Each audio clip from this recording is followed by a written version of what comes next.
येत्या 2 दिवसा पहिले हृदयाला हेलावणारी गोष्ट झाली. बॉडी बिल्डिंग जगतामध्ये एक इंडियन रोनी कोलेमन असं त्याचं नाव होतं. तो व्यक्ती आज या जगातून निघून गेलाय.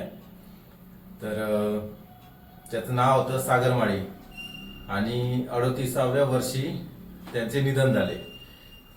ते खूप दिवसापासून किडनीच्या रोगापासून त्रस्त होते आणि त्यांचे निधन झाले. तुम्हाला एक गोष्ट सांगतो, सागर माळी सरांचा एवढा दबदबा होता की 2019 मध्ये मी फर्स्ट टाइम जेव्हा म्हणजे वेस्टर्न मिस्टर इंडियामध्ये गेलो होतो आणि ते माझ्यापेक्षा खूप सिनियर होते आणि मला वाटते कमीत कमी ते त्याच्या पहिले 5-6 वेळा मिस्टर इंडिया राहिलेले होते आणि वेस्टर्न मिस्टर इंडियासाठी मी सिलेक्ट झालो होतो 2019 मध्ये आणि नागपूरला आपली चॅम्पियनशिप होती, तिथे मी गेलो होतो. तिथे मला माझ्या बॉडी बिल्डिंग असोसिएशनचे जे सर आहे त्यांनी मला सांगितलं की तुझ्या वेट ग्रुपमध्ये सागर माळी सर आहे.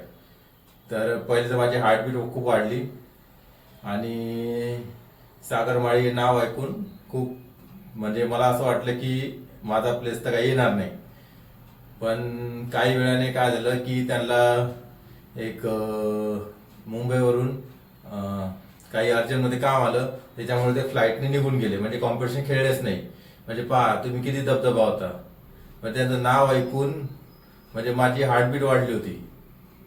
अशा लेवलचा तो माणूस होता आणि त्या चॅम्पियनशिपमध्ये मला ब्रॉन्झ मेडल भेटलाय. अशा माणसाचं जाणं हे बॉडी बिल्डिंगसाठी खूप हृदय हेलावून टाकणारी गोष्ट आहे. तर आपल्याला किंवा जे पण मुलं जे बॉडी बिल्डिंग करत आहे त्यांना हे समजायला पाहिजे की बॉडी बिल्डिंग कोणत्या वयात आणि कुठे स्टॉप करायचं, कुठपर्यंत खेळायचं हे तुम्हाला समजलं पाहिजे. आणि कोणत्या गोष्टीचा तुम्ही ऍडिक्शन लावून नका घेऊ.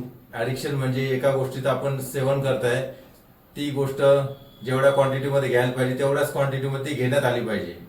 किंवा असं नाही का की जास्त क्वांटिटीमध्ये घेतल्यावर पंप चांगला येतो किंवा रिझल्ट चांगला येतो किंवा मसल साईज वाढते.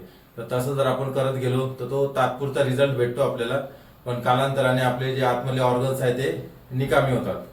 तर ते त्यासाठी तुम्ही लक्षात ठेवा की बॉडी बिल्डिंग जर तुम्ही करत असाल तर तुमच्या बॉडी मधलं आतमधलं आणि स्वतःच्या बॉडीचं आपल्याला नॉलेज पाहिजे की आपल्याला कोणती गोष्ट सहन होते आणि कोणती गोष्ट नाही. तर अशा गोष्टी तुम्ही लक्षात ठेवा.